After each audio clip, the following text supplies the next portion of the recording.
Shalom, selamat pagi saudara-saudari. Setiap pagi kami kagum kepada Tuhan. Kami masih bisa bernafas untuk menghirup udara segar pagi ini. Mari kita menerima makanan rohani yang menguatkan kita sebelum kita beraktivitas hari ini. Mari kita berdoa. Selamat pagi Bapa yang baik. Terima kasih untuk anugerah-Mu yang tidak pernah habis dalam hidup kami. Beri kami hikmat Allah untuk bisa memahami dan mengerti kebenaran firman-Mu, sehingga firman-Mu menjadi terang dalam setiap langkah hidup kami. Dalam nama Yesus kami berdoa. Amin. Tema kita pagi hari ini, relakanlah hatimu dan bertobatlah, diambil dari Wahyu 3 ayat 15 sampai 20. Aku tahu segala pekerjaanmu, engkau tidak dingin dan tidak panas. Alangkah baiknya jika engkau dingin atau panas.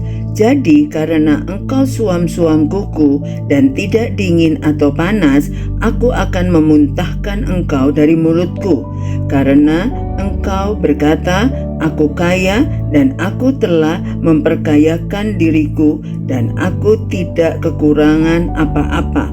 Dan karena engkau tidak tahu bahwa engkau melarat dan malang, miskin, buta, dan telanjang, maka aku menasihatkan engkau supaya engkau membeli daripadaku emas yang telah dimurnikan dalam api, agar engkau menjadi kaya, dan juga pakaian putih supaya engkau memakainya, agar jangan kelihatan ketelanjanganmu yang memalukan, dan lagi minyak untuk melumas matamu, supaya engkau dapat melihat.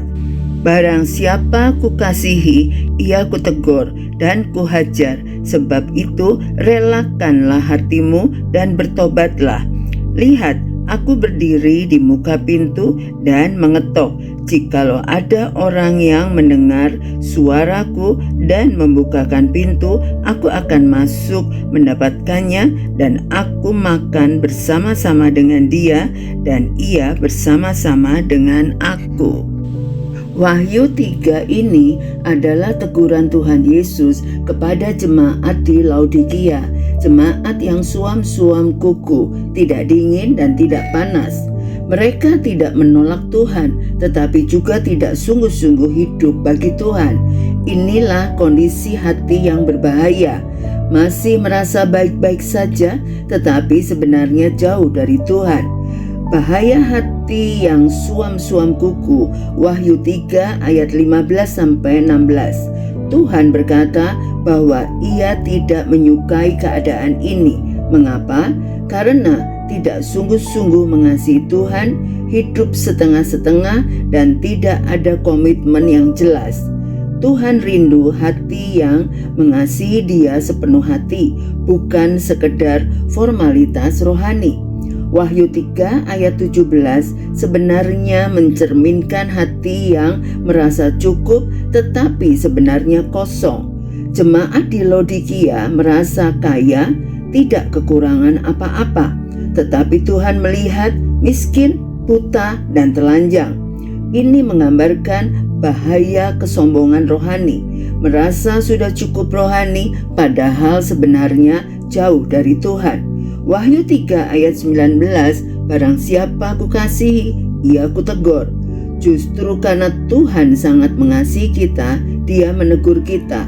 Teguran Tuhan bukan untuk menghukum, tetapi menyadarkan, memulihkan, dan membawa kita kembali.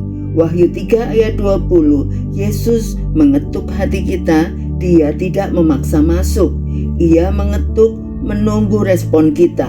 Ini berarti kita harus rela membuka hati, kita harus memilih untuk bertobat. Semakin lama pintu hati kita tidak kita buka, hubungan menjadi dingin, kesempatan hilang. Demikian juga dengan Tuhan. Ia mengetuk hati kita melalui firman, melalui teguran, melalui keadaan hidup. Tetapi seringkali kita menunda, mengabaikan, tidak membuka hati. Pertobatan dimulai dari hati yang mau dibuka bagi Tuhan. Kebenaran penting firman Tuhan pagi ini adalah Tuhan tidak berkenan pada hidup yang setengah-setengah. Kesombongan rohani membuat kita buta. Tuhan tidak mencari kesempurnaan, tetapi hati yang terbuka dan mau berubah dan hidup dengan komitmen yang sungguh-sungguh. Mari kita berdoa. Tuhan Yesus, kami datang kepadamu dengan kerendahan hati. Kami menyadari bahwa seringkali hati kami menjadi suam-suam kuku, tidak sungguh-sungguh mengasihi Engkau.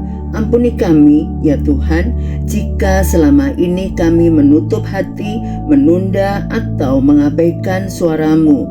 Hari ini kami mau membuka hati kami bagi-Mu. Masuklah dalam hidup kami, ubahkan hati kami dan pulihkan hubungan kami dengan-Mu. Ajarlah kami untuk hidup dengan sungguh-sungguh mengasihi Engkau dengan segenap hati. Biarlah hidup kami berkenan di hadapan-Mu dan memuliakan nama-Mu. Sertai kami dan berkati kami sepanjang hari ini. Dalam nama Yesus kami berdoa. Amin. Selamat beraktivitas. Tuhan Yesus memberkati.